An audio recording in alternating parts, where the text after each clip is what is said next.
కూటమి ప్రభుత్వంపై పోరాటానికి సిద్ధమవుతున్నారు వాలంటీర్లు. ఈ నెల 17న విజయవాడలో సిఐటియు ఆధ్వర్యంలో మహాధర్నాకు సన్నద్ధమవుతున్నారు వాలంటీర్లు. కూటమి ప్రభుత్వం తొలగించిన వాలంటీర్లను విధుల్లోకి తీసుకోవాలని, అలాగే ఎన్నికల సమయంలో చంద్రబాబు, పవన్ కళ్యాణ్ ప్రకటించిన విధంగా వాలంటీర్లకు 10,000 రూపాయలు గౌరవ వేతనం ఇవ్వాలని డిమాండ్ చేస్తూ మహాధర్నా చేయనున్నారు. ఇందుకు సంబంధించి వాలంటీర్ల సంఘం నేత ధనలక్ష్మి నుంచి మరిన్ని వివరాలు మా ప్రతినిధి సురేంద్ర అందిస్తారు.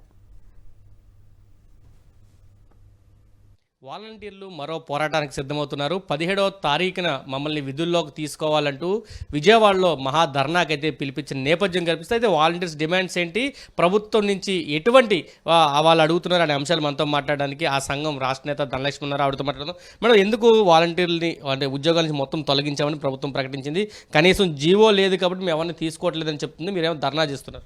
ఎన్నికలకు ముందు తెలుగుదేశం పార్టీ మేము అధికారంలోకి వస్తే మీకు 10,000 రూపాయలు వేతనం చెల్లిస్తాము, మీ మీద బలవంతం చేసి మీతో బలవంతంగా రాజీనామాలు చేసిన వారి మీద మీరు కేసులు పెట్టండి, మేము వాళ్ళని జైళ్ళకు పంపుతాం, మిమ్మల్ని తిరిగి విధుల్లోకి తీసుకునే బాధ్యత మాది అనే పద్ధతిలో నమ్మబలికారు. ఎన్నికలు అయిపోయిన తర్వాత తెలుగుదేశం పార్టీ అధికారంలోకి వచ్చిన తర్వాత ఇచ్చిన మాటను మరిచి 2.5 లక్షల మంది వాలంటీర్ల ఉపాధినికి దెబ్బతీసేటటువంటి పని చేసింది. ఇప్పుడు 2.5 లక్షల మంది వాలంటీర్స్ ఈరోజు రోడ్డున పడ్డారు.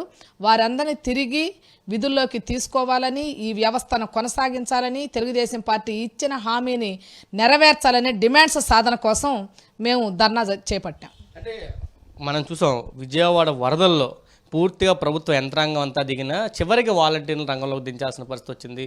వాళ్ళందరినీ ఆ పనుల్లో ఉపయోగించుకొని కనీసం వేతనం కూడా ఇవ్వలేదంటూ వాలంటీర్లు ఆందోళన చెందుతున్నారు.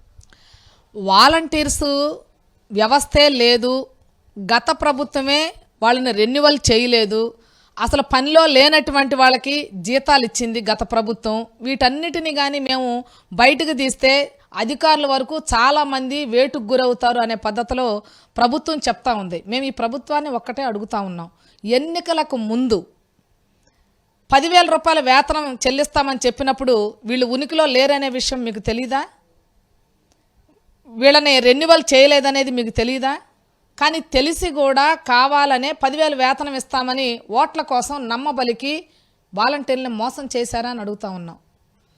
మీరు వాలంటీర్ల వ్యవస్థే లేదన్నప్పుడు, అసలు వాలంటీర్లే లేరు అన్నప్పుడు, మీరు వరదల సందర్భంగా వాలంటీర్లు ఎక్కడుండారని వెతికి తీసుకొచ్చి ఎలా పనిచేయించుకున్నారు? మధ్యలో గ్యాప్ వచ్చిన వాలంటీర్సు వరదల సందర్భంగా వచ్చిన పని చేసినటువంటి సందర్భంగా వాళ్ళందరూ ఆశపడ్డారు, మళ్ళీ తిరిగి మేము విధుల్లో జాయిన్ అయిపోతా ఉన్నాం, ఈ ప్రభుత్వం ఇచ్చిన మాట నిలబెట్టుకుంటుంది, చాలా ఆశతోటి వాళ్ళందరూ వచ్చి వర్క్ చేశారు. కానీ ఆ వర్క్ చేసిన కాలానికి కూడా ఇవ్వలేదు. కానీ మంత్రి గారు డోలా బాల వీరాంజనేయ స్వామి గారు మాట్లాడుతూ అసెంబ్లీలో చాలా అన్యాయంగా మాట్లాడారు. వారు పుట్టని బిడ్డకి పేరు ఎలా పెట్టాలి అని అడుగుతా ఉన్నారు. బిడ్డ ముందు పుట్టలేదనేది మీకు తెలియదా అని అడుగుతా ఉన్నాం. మీరు 20 లక్షల ఉద్యోగాలు ఇస్తామని ఈ ప్రభుత్వం ప్రకటన చేసింది 5 ఏళ్లలో. మీరు కొత్త ఉద్యోగాలు ఇవ్వటం తర్వాత ఉన్న ఉద్యోగాలనే తీసేసేటటువంటి పని చేయటం ఏ రకంగా న్యాయం? అందుకని వాలంటీర్లని వ్యవస్థని కొనసాగించండి, వాళ్ళ ఉపాధిని కాపాడండి, వారికి మీరు ఇచ్చినటువంటి హామీని నెరవేర్చండి, ఆ బకాయి వేతనాలు ఏవైతే ఉన్నాయో వాటిని చెల్లించాలని మేము కోరుతా ఉన్నాం. ఇది చెప్తున్నారు. ఖచ్చితంగా వాలంటీర్ల వ్యవస్థను అయితే ఖచ్చితంగా కొనసాగించాలని డిమాండ్ చేస్తున్నారు. 10,000 కాదు, మినిమం 5,000 నుంచి ముందు వాళ్ళందరినీ కూడా వాలంటీర్లుగా విధుల్లోకి తీసుకోవాలంటూ వాళ్ళు డిమాండ్ చేస్తున్న పరిస్థితి కనిపిస్తుంది. కెమెరా పర్సన్ వంశీతో కలిసి సురేంద్ర, సాక్షి టీవీ, విజయవాడ నుంచి.